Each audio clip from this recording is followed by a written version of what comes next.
The Master of Cultural Heritage at Deakin is designed to give you the flexibility to create a pathway into the diverse and vibrant heritage sector or to advance your existing career. Now, it is diverse, and there are lots of career opportunities, both in Australia and overseas. You might want to be a museum curator, collections manager, public program officer, or museum director, run a heritage site, work for a government heritage agency, or non-government or not-for-profit organisation, either at local, state, national or international level.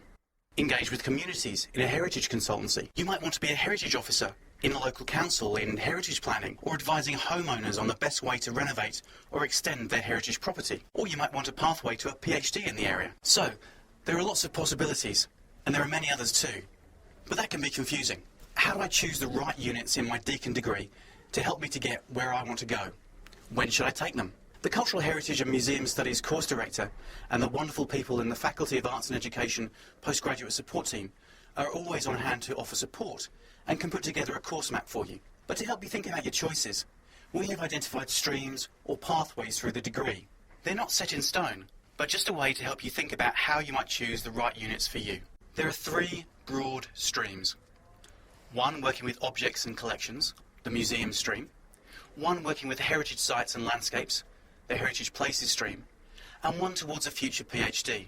Now, all master's degrees in Australia are 2-year programs, but given the wonderfully multidisciplinary nature of cultural heritage and museum studies, the majority of you come from what we consider to be essentially the same discipline, such as history, anthropology, human geography, archaeology, art history and so on.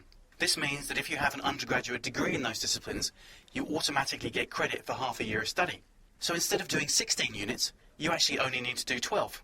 Good news, eh? The best place to start then are the core subjects. There are 6 of these, and they are designed to give you a broad overview of the area and the theoretical and practical approaches you need. You'll be exposed to a lot of new thinking, and this will also firm up your ideas about where you might want to go in your career. Check out the Cultural Heritage and Museum Studies website for more details here. Sometimes the units move trimesters from year to year, so this has the most up-to-date information. From there you can start to specialise. You need to do those 6 core subjects.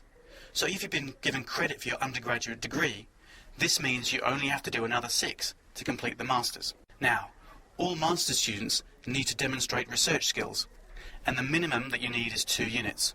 There are other options, but we'll focus on the minimum for now. Professional experience through an internship or other workplace project, either in Australia or overseas, is also highly recommended, and you can do all of those things within the Master of Cultural Heritage at Deakin. Let's have a look at the museum pathway first. Remember, this is only a suggestion, and there's plenty of scope to mix and match. A number of units directly focus on the concepts and skills you need to work with objects and collections, and so you might want to consider choosing 3 units from either collections and curatorship, exhibitions, virtual heritage, or heritage, development and tourism in the Asia-Pacific region. Add in the units on research design and research project to demonstrate research skills, and 1 unit of professional experience from either heritage in the field, which is our internship unit, and applied heritage project or overseas field school to demonstrate professional experience. And there you have your 12. It's the same with the Heritage Places pathway. You have 6 units to choose from, and you could choose 3 from either Conservation Management Planning, Cultural Landscapes, Introduction to Heritage Planning, or Heritage Development and Tourism in the Asia-Pacific region. Add on Research Design and Research Project to demonstrate those research skills, and a unit on Professional Experience, and there again you have your 12. For both of these pathways, we recommend you doing your internship and your research project towards the end of your degree. They are the units where you can really demonstrate to potential employers what you've learned during your postgraduate study. For the PhD pathway, it's slightly different. After those 6 core units, you need another 6 research units, 2 of research training, research design, and then either qualitative or quantitative research methodologies, and 4 units of dissertation, which equates to a 20,000 word thesis. This will set you up to apply for a PhD program at Deakin or elsewhere. If you're thinking of this pathway, please contact the Cultural Heritage and Museum Studies course director as soon as you start at Deakin. Remember, these 3 pathways are suggestions only. With the permission of the course director, you can also think about taking units from other areas at Deakin, like business and law, planning, international and community development, and communication and creative arts to complement your degree.